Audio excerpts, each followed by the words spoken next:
Buen día con aquellas personas que se encuentren viendo este vídeo. El día de hoy vamos a continuar con el capítulo número 59 de Fisiología, donde hablaremos sobre el sistema límbico y también sobre el hipotálamo.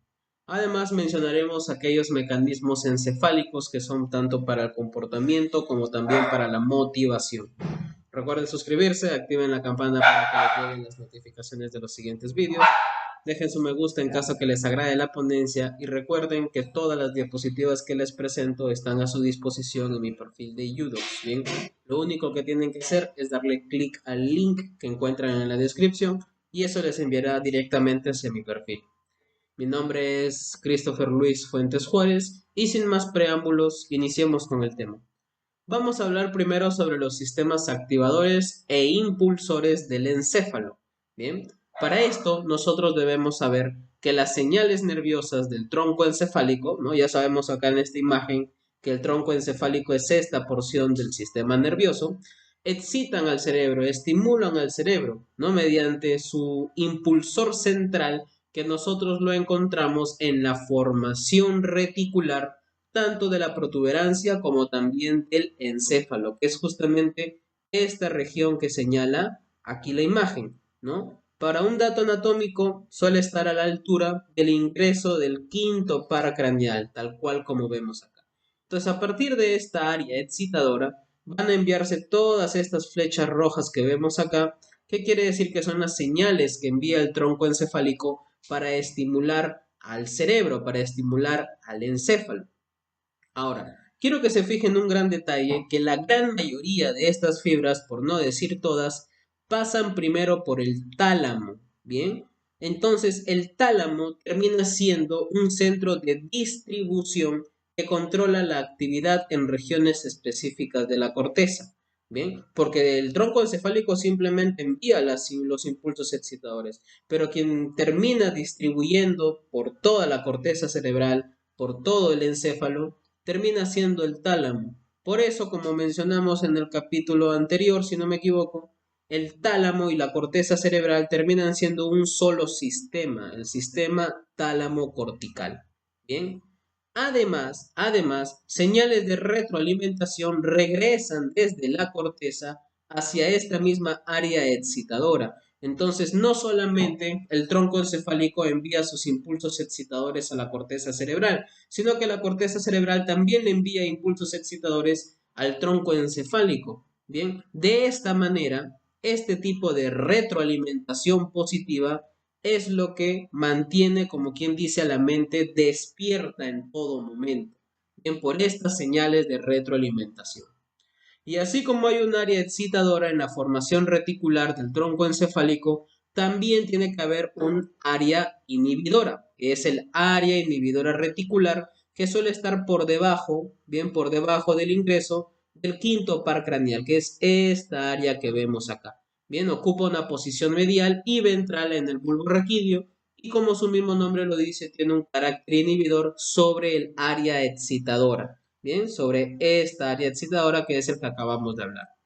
Este es un mecanismo, o es el mecanismo probablemente más importante del control encefálico. Sin embargo, existe otro tipo, otra clase, que es gracias a los sistemas neurohormonales, que existen 4 en total.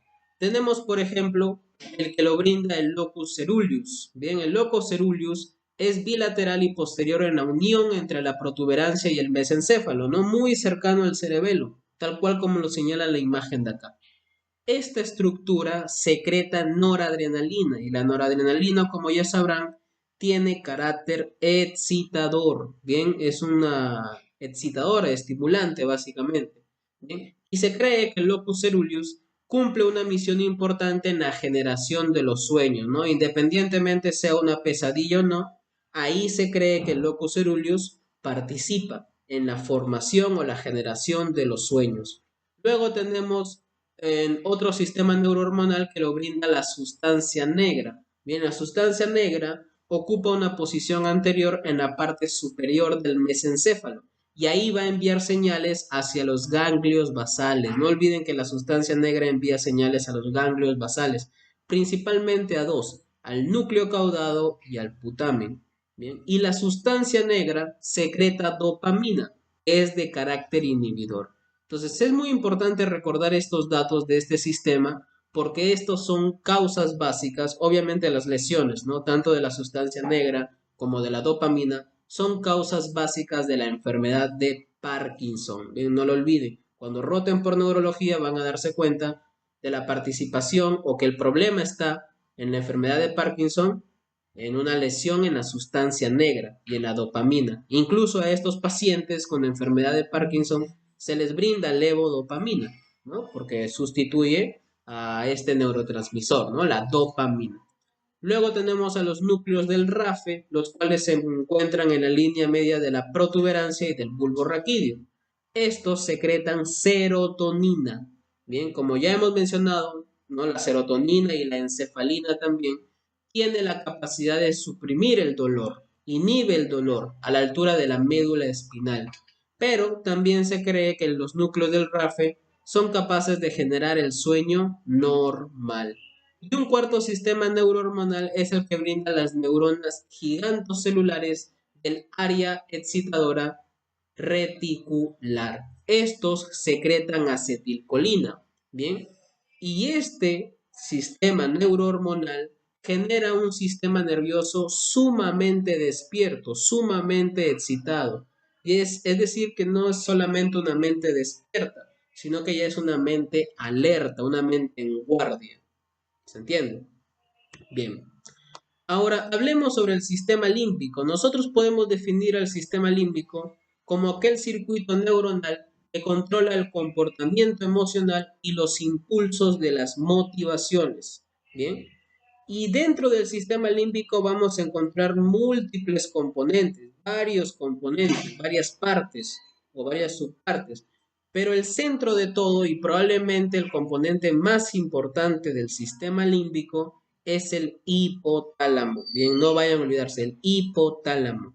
Y esta estructura, que es bien pequeñita, como el hipotálamo, tiene una gran variedad de funciones, gran cantidad de funciones, que se pueden clasificar como las vegetativas, que son justamente las que tienen relación con el sistema límbico, pero también tiene funciones endocrinas, porque el hipotálamo tiene relación con la glándula pituitaria, con la hipófisis, ¿bien?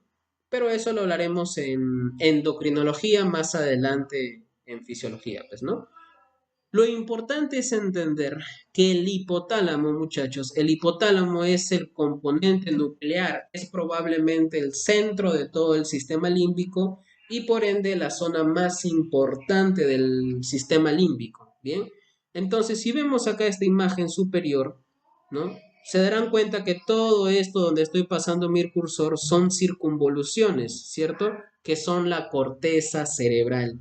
La cuestión está que por dentro, como quien dice en el núcleo del cerebro, del encéfalo, encontramos estas estructuras de aquí. Bien, estas estructuras de acá que son todos los componentes del sistema límbico, que si se dan cuenta es una imagen bastante engorrosa. Entonces, para que se haga más sencillo la vista, he puesto esta imagen de acá que justamente señala de manera más cómoda para la vista todos los componentes del sistema límbico. Y podemos darnos cuenta que en todo el centro encontramos al hipotálamo. Bien, entonces no lo olviden. Componente más importante del sistema límbico y el centro de todo el sistema límbico es este. Bien, el hipotálamo, el cual se encuentra rodeado de estructuras subcorticales, como por ejemplo los núcleos septales, tal cual como vemos acá, el área paraolfatoria, aquí también lo encontramos, los núcleos anteriores del tálamo, aquí los encontramos, las porciones de ganglios basales, también está el hipocampo y también está la amígdala, ¿no? Todos estos componentes que también son del sistema límbico rodean a este componente central que es el hipotálamo. Incluso alrededor de todas estas estructuras subcorticales vamos a encontrar todo un conjunto, bien, de componentes que se le conoce como la corteza límbica, ¿no? Que es todo esto, como quien dice, que rodea a todas las estructuras que les acabo de mencionar. Esta corteza límbica, bien, esta corteza límbica comienza en el área orbitrofrontal, tal cual como vemos aquí, de la cara ventral de los lóbulos frontales. Luego asciende hacia la circunvolución subcallosa, aquí lo encontramos. Luego sigue por encima de la parte superior del cuerpo calloso sobre la cara medial del hemisferio cerebral, a nivel de la circunvolución singular. ¿No? Todo este trayecto de acá. Luego va a pasar por detrás del cuerpo calloso, va a descender sobre la cara ventromedial del lóbulo frontal, del lóbulo temporal, y va a dirigirse hacia la circunvolución parahipocámpica. Bien, si por arriba pasa la circunvolución singular, por debajo se le conoce como circunvolución parahipocámpica. ¿Para qué? Para finalmente terminar en la estructura que se llama uncus. Bien, todo ese es el trayecto. Primero es el área orbitofrontal, luego la circunvolución subcallosa, luego la circunvolución singular, circunvolución parahipocámpica y finalmente uncus. Bien, todo esto son las partes de la corteza límbica, que es todo esto de acá.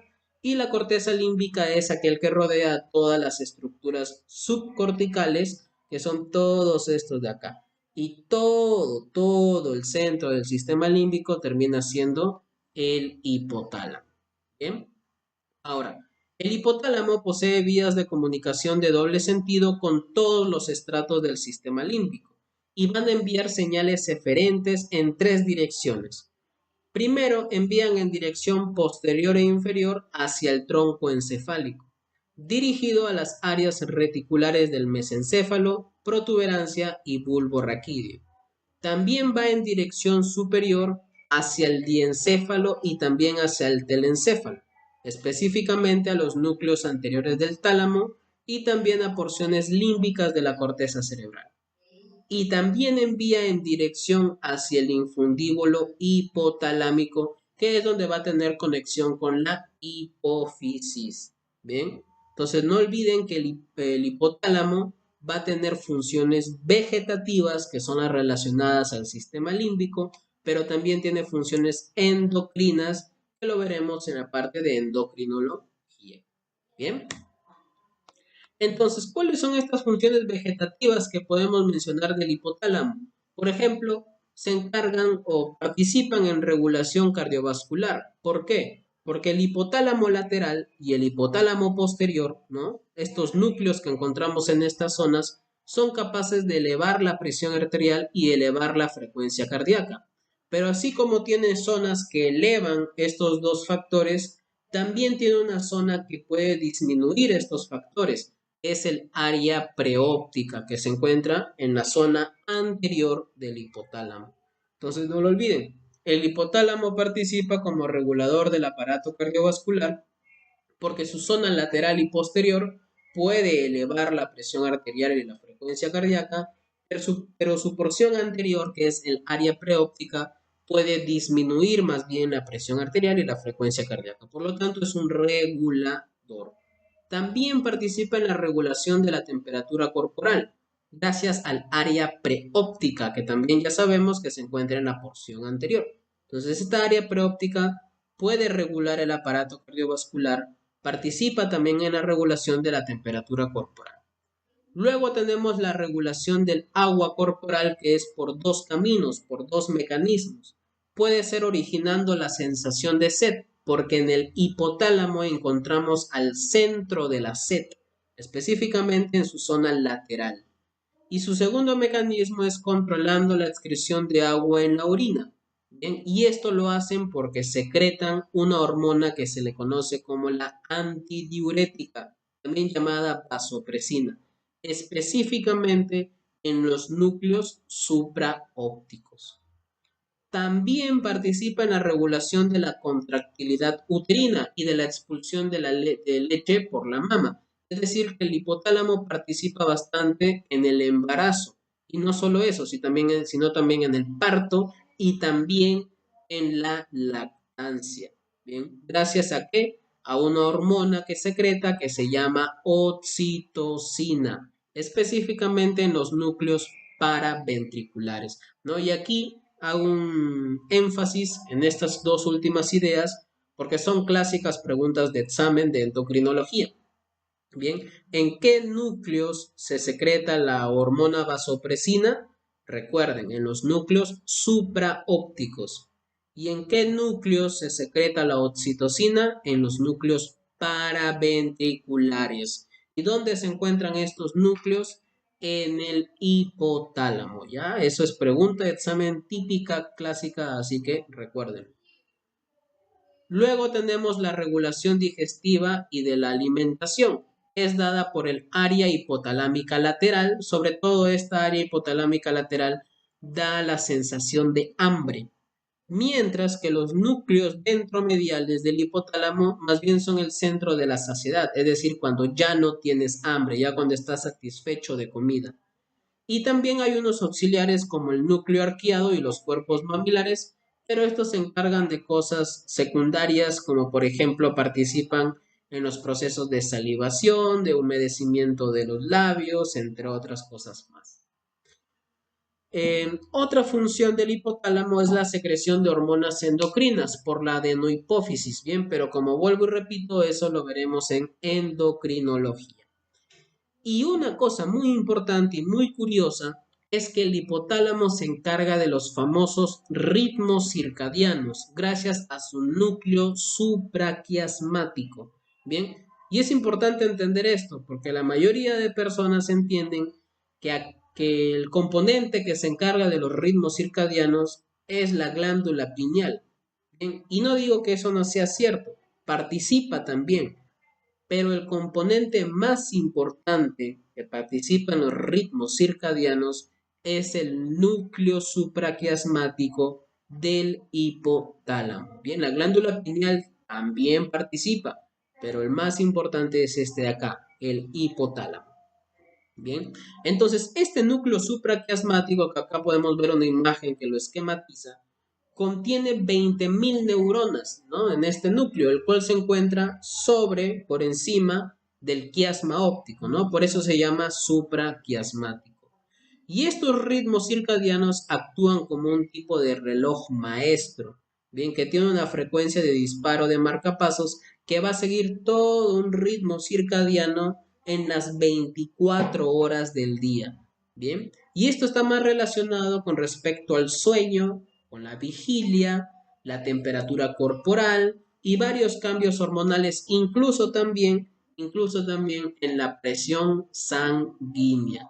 Bien, ahora, este núcleo supraquiasmático recibe aferencias nerviosas de células ganglionares retinianas fotosensibles a la melanopsina, bien, y transmiten sus señales a través del fascículo retino-hipotalámico, bien. Retino viene obviamente de la retina, del ojo, como vemos aquí, y obviamente hipotalámico del hipotálamo.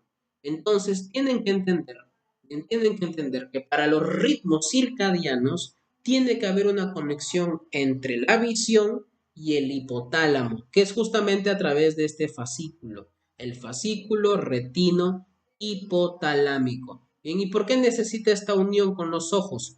Porque los ritmos circadianos actúan de acuerdo a la exposición a la luz o a la oscuridad, ¿no? Y como estamos expuestos a la luz sobre todo en el día y a la oscuridad en la noche, por eso se explica que los ritmos circadianos actúan en las 24 horas del día, según la exposición a la luz o según la exposición a la oscuridad, ¿no? Y a través de qué parte de nuestro cuerpo es donde más ingresa la luz, obviamente la visión.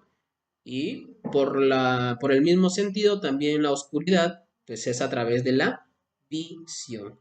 Entonces, gracias a esta unión entre el ojo y la exposición a la luz o a la oscuridad y el hipotálamo, se explica un fenómeno muy famoso y muy relacionado a los ritmos circadianos, ¿no? Que es cuando las personas viajan hacia el otro lado del mundo, ¿no? Y tienen un fenómeno que se llama el jet lag. Bien, porque obviamente una persona que ha vivido toda su vida, por ejemplo, en América, ¿no? En algún país de Latinoamérica, está expuesto a un ritmo, ¿no? De saber que estas 12 primeras horas son de día y estas 12 segundas noches segundas horas es la noche, es la oscuridad. Pero cuando de un momento al otro, después de establecer todo este ritmo durante toda su vida, viajan hacia el otro lado del mundo, se alteran estos patrones, se alteran estos ritmos de luz y oscuridad. Y ahí aparece este fenómeno del jet lag, ¿no? Por eso estas personas con jet lag suelen tener problemas con el sueño, suelen tener problemas con la vigilia, hasta el momento en que vuelvan a controlar, vuelvan a regular su ritmo circadiano, ¿no? Por ejemplo, supongamos que aquí en Perú, por ejemplo, que es de donde yo soy, sean las, yo qué sé, sí, 10 de la mañana, supongamos, que sean las 10 de la mañana. Allá en España, en Europa, son las 5 de la tarde, ¿no? Hay menor exposición a luz. Incluso ya puede ser hasta incluso de noche, ¿cierto? Ya hay oscuridad. Entonces, para lo que en mi caso es normal exponerme a la luz, si de un día al otro estoy en Europa, estoy en España, estoy expuesto más bien a oscuridad. Entonces hay una alteración, un descontrol, un cambio de ritmo, justamente de los ritmos circadianos. Y voy a tener problemas de sueño, de vigilia, hasta que me acostumbre al horario de justamente Europa, de España, que es diferente. ¿Bien? Excelente. Ahora, ¿qué funciones conductuales tiene el hipotálamo con respecto a la conducta, con respecto al comportamiento? Por ejemplo, el hipotálamo lateral eleva el nivel general de la actividad y esto se traduce a conductas como de cólera, conductas de lucha. Por otro lado, el núcleo ventromedial del hipotálamo ya sabemos que da la sensación de saciedad, la disminución del consumo de alimentos y obviamente todos sabemos que cuando estamos satisfechos de comida entramos en un estado de tranquilidad. Entonces el núcleo ventromedial está relacionado a la conducta de tranquilidad. Luego tenemos la zona fina de los núcleos periventriculares que están relacionados al temor y la reacción frente al castigo. Y porciones anteriores y posteriores del hipotálamo están relacionados al impulso sexual. Bien, ahora, las sensaciones agradables y desagradables también tienen otras denominaciones desde un punto de vista fisiológico. Por ejemplo, satisfacción o aversión y todavía más técnico, las sensaciones de recompensa y sensaciones de castigo. Y justamente a esta última denominación podemos mencionar los centros de recompensa y los centros de castigo. Los centros de recompensa se encuentran situados a lo largo del trayecto del fascículo prosencefálico medial, sobre todo en los núcleos ventromedial y lateral del hipotálamo, mientras que los centros de castigo se encuentran principalmente en la sustancia gris central del mesencéfalo, aquella porción del mesencéfalo que rodea al acueducto de Silvio y asciende por las zonas periventriculares tanto del hipotálamo como del tálamo. Pero existen centros de castigos adicionales como son la amígdala y el hipocampo. Bien, ahora, todos estos centros de castigo son capaces de inhibir a los centros de recompensa y a los centros de placer, por lo que nosotros podemos concluir que tanto el castigo y el miedo pueden tener prioridad sobre el placer y la recompensa. ¿Bien? Son conductas que pueden ir por encima de otras.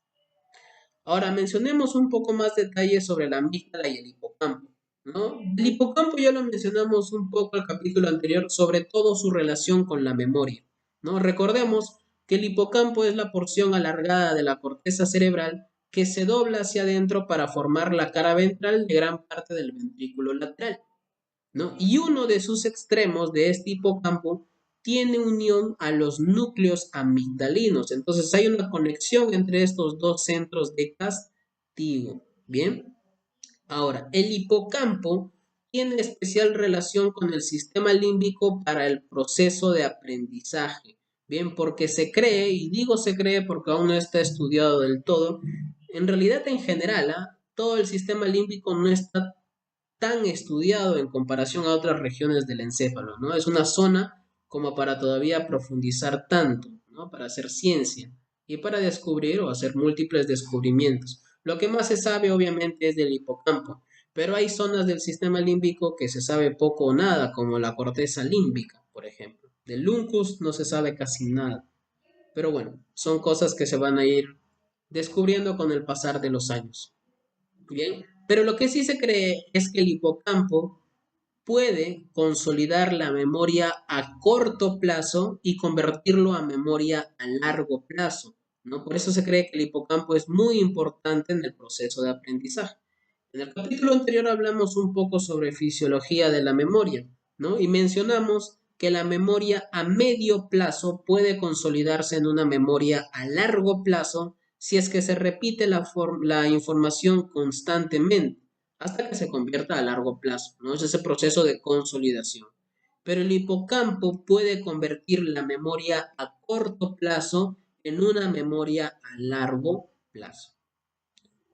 Luego tenemos la amígdala, que es un complejo de múltiples núcleos pequeños que se encuentran ubicados debajo de la corteza cerebral, en el polo anteromedial de cada lóbulo temporal.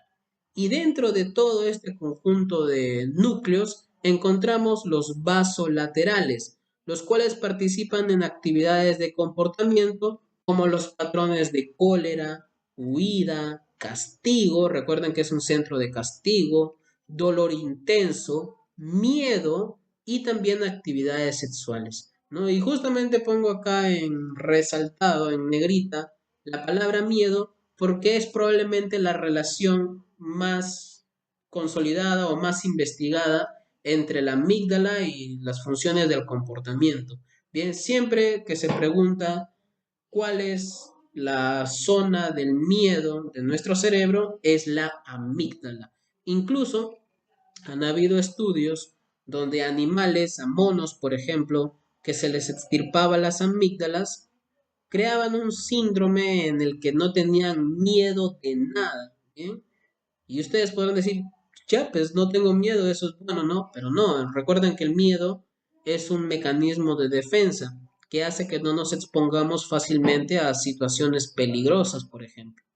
Entonces, el hecho de que la persona no tenga miedo no quiere decir que sea más fuerte. Incluso es menos inteligente en ese sentido. Bien, el miedo es necesario. ¿Ya? Entonces no lo olviden. La amígdala con el miedo están relacionados, están asociados. Es el centro del miedo la amígdala. Bien. Y pues nada, con eso fue todo con respecto a este capítulo. Recuerden que como referencia bibliográfica utilizo Fisiología Médica de Guyton. Suscríbanse, activen la campana para que les lleguen las notificaciones de los siguientes vídeos. Dejen su me gusta en caso que les haya agradado la ponencia y recuerden que todas las diapositivas que les presento están a su disposición en mi perfil de YouTube. Y en el link del perfil lo van a poder encontrar en la descripción. Nos vemos en el siguiente capítulo, que es el número 60, en el cual hablaremos sobre los estados de actividad cerebral. Hablaremos sobre cómo funciona el sueño, las ondas cerebrales, la epilepsia, la psicosis y también la demencia. Bien, y pues nada, espero que les haya agradado la ponencia y nos vemos en el siguiente video.